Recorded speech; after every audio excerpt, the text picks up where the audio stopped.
Alright, first step of the video is to go ahead and build the shield. This is doable from spawn and they're just located in these spots shown here. Once grabbed, just take them to the bench and you can go ahead and build it before you even have to open a single door. This will give you an extra step of protection just in case you get hit from behind.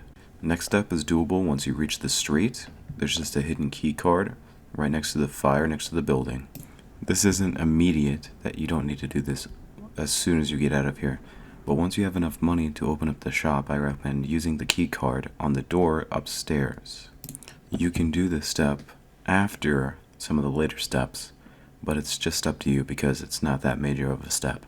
I recommend this as step 3 because you are going to need that shop building open for this step as well, just so you can get this second part of power. Basically, you're going to be building power from these two parts and turning it on in that little shed. Power is necessary because it'll allow you to use some of the further steps, as well as this way you can buy your own perks if needed. At this moment, you can either decide to save up for Pack-a-Punch or go ahead and get your 4 perks. It's up to you. This next step is to go ahead and initiate the teleporter. This place is located right past that bus that you can buy for 2,000. Now, it just is the same as Kino, where you activate the teleporter and then you link it by going above the store into the room you opened with that nav card. You can link it to the teleporter with a little console located right next to that fall. During this step, I am also going to go ahead and shoot the teddy bears to activate the Easter egg song. First one is in that room above the shop, and then the one on the bench, and the final one is on this truck here, right above that Pack-a-Punch machine. Once grabbed, the green run theme will play from Black Ops 2. When you teleport, you will be teleported to a random location where there is a single perk buyable and just some time to chill before you get teleported to the Pack-a-Punch machine for a limited time where you can pap or do other things that you want to just chill. Alright, I saved this step just so you can do them all at the same time so you have a count of how many that you have and how many you need left. Across the map, you're going to find 5 out of 6 pieces of the bomb. There are 6 pieces in total, and the 6th one can be found in that Pack-a-Punch room that you teleport to. This is also where you'll build the bomb, which is why I saved that piece for last. This bomb is needed to open a new area, and you can't do this until after you teleport. There's no counter on your screen to tell you how many pieces you have, so I recommend you do this in one run, so that way you can keep a count of how many you have. Once collected, you have opened up this area here, which is needed for this next step. This is another step that you could have started at any time, but I recommend doing this far in so you're at least set up once you have found all 3 radios. These radios contain lore, but once all 3 are found, you will spawn in some soul boxes around the map. There are 9 in total, and they can reward you with perks, weapons, power-ups, etc.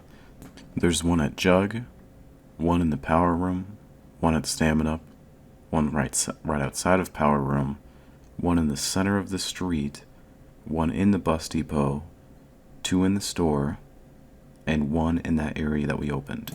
If you're having a hard time filling a specific box, I'd go ahead and wait till a dog round, so you can go ahead and just get as many of those dogs in there, or at the end of round when there's not that many zombies left, lead them to a small box that you might have trouble with, like the one right next to Stamina.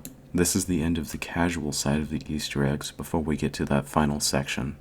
Once all 9 are filled, a door will open right behind where we blew up that section with the bomb. Once you get this far, I recommend you Pack-a-Punch a weapon that has a very high ammo count.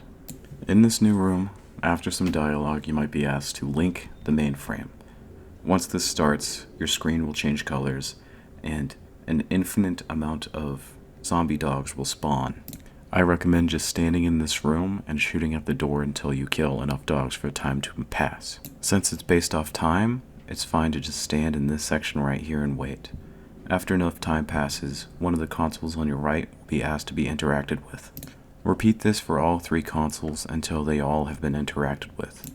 While this section is not hard, it is very, very tedious and will take a lot of your time. When it's not dogs, zombies will also spawn. If you run out of ammo, there is an ammo-matic in that room, but it does cost 5,000. Once done, you'll get some dialogue, and then there should be a door that opens behind this area here. You can tell when they are done infinitely spawning whenever your round finally switches. Behind this door that opens is the buyable ending, as well as some extra goodies for you, including the DG Ragnarok. The buyable ending costs 60,000, so I recommend you save and just buy it as soon as you can. That's the end of this Easter egg. In conclusion, I think that this is a really good map if you're just going to play it arcade style, but if you're trying to do it for the Easter egg, I do not recommend it specifically. Its biggest drawback is, again, that final infinite section and just how tedious it is without any real challenge there. I wish they spawned at least one normal boss zombie, and if you defeated him, you could make it so they no longer infinitely spawned. Other than that, I think it's a perfectly acceptable remaster of Bus Depot. Let me know if there's a map that you'd like to see next time, and that's all for now.